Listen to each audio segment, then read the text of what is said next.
We often see debates in the comments about tyre rotation. Should you rotate your tyres? Some people say that you should. It evens out the wear and it's a good thing. Others say you should always have the best tread pattern or tread depth on the back of the car for stability and handling, so you shouldn't rotate your tyres. And the question is, which is right? Should we rotate our tyres or should we just leave them as they are? And there's not really a very short yes/no answer. We need to understand the complexities of this debate, and it varies depending on the tyre type, the drivetrain type of the car, and a few other factors that come into play as well.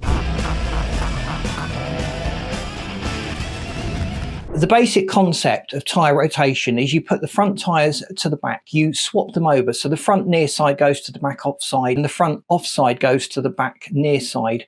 And this evens out the tyre wear. What happens if you have a front wheel drive car, the front tyres will wear out 2 or 3 times more quickly than the rears. One of the benefits of rotating your tyres to even out this wear is that when you come to replace the tyres, you buy a set of 4, and you can usually get better prices for 4 tyres than you can for just 2. It's also a good opportunity to maybe explore different tread patterns, to go to a summer profile, a winter profile, or something better suited to performance driving. And it gives us a chance to actually feel the difference in handling on the car when we've got all 4 tyres brand new of a different type. Most cars that we deal with are front wheel drive, and you don't want to have too much instability on the back. So if the front tread depth is deeper, you get more grip at the front, and that can in some situations cause the back to go out, to go wide, to affect the handling.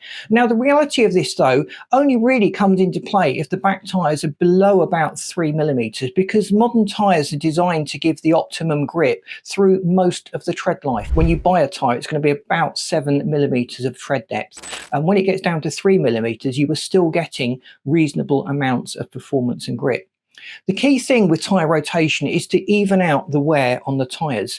If we just do this once in a tyre's lifespan, the camber that is set on the rears and on the fronts will have caused uneven wear on the actual tyre itself. And when we swap the tyres, it's going to be really weird. It's going to affect the handling because the rear tyres have been worn maybe on the inside edge more due to a camber profile, or maybe the outside edge. And during heavy cornering, the tyre will not produce enough grip because the tyre profile has actually changed. It's almost going against the camber that has been set on the car. Now, we also have to debate the type of tyre. We've got directional tread patterns and asymmetric tread patterns, and these are designed to go on a specific rotation on the car. You can't just swap them over. You need to take the tyre off and remount them. So that is a barrier to a lot of people rotating the tyres. If you can take the wheel off and just move the tyre yourself, that becomes labour, and you might lose an afternoon trying to do it yourself, or take it into the garage and it'll be done for you in about 5 or 10 minutes. But when you have to get the tyres remounted to do the rotation, that adds a level of cost and extra complexity, which puts a lot of people off. The drivetrain also has a bearing because front wheel drive cars, as we've said, wear more quickly at the front. Rear wheel drive cars wear more quickly on the rears, and swapping them over at regular intervals will certainly go a long way to evening out the tyre wear and keep the car's handling where it should be. But then we've got 4-wheel drive drivetrains. Now, what happens with these? You've got all 4 wheels being driven. There's a clever differential and transfer system, and if the tyre size is different, that can cause excessive wear and tear on the transfer mechanisms inside the drivetrain. We've had instances where a tyre has needed to be replaced on an all-wheel drive car, but because the overall difference was about 6mm between the new tyre and the old tyre, we had to replace the old tyre as well, which basically meant a set of 4 tyres was required to deal with this one unrepairable puncture.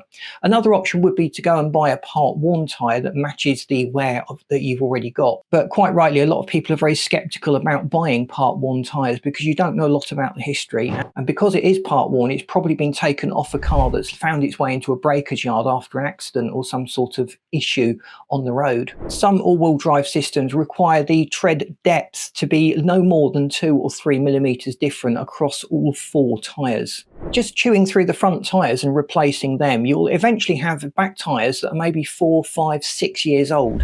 And that's the point where tyres start to degrade. They start to crack. The actual rubber components in the tyre have started to deform, and you start to risk having a blowout. It's much better then to even out the wear and tear to avoid that wear and tear that comes through age of having rears. We've seen cars that are 10 or 15 years old still with the original rears on, and those rear tyres were in a terrible state with lots of cracking and lots of glazing on the outside edge of the tyre. We also have to be careful with many modern SUVs. They tend to have very dramatic camber settings on the rear. So we're thinking of the Honda HR-V, the CR-V, Land Rovers, various Jeep incarnations of vehicles.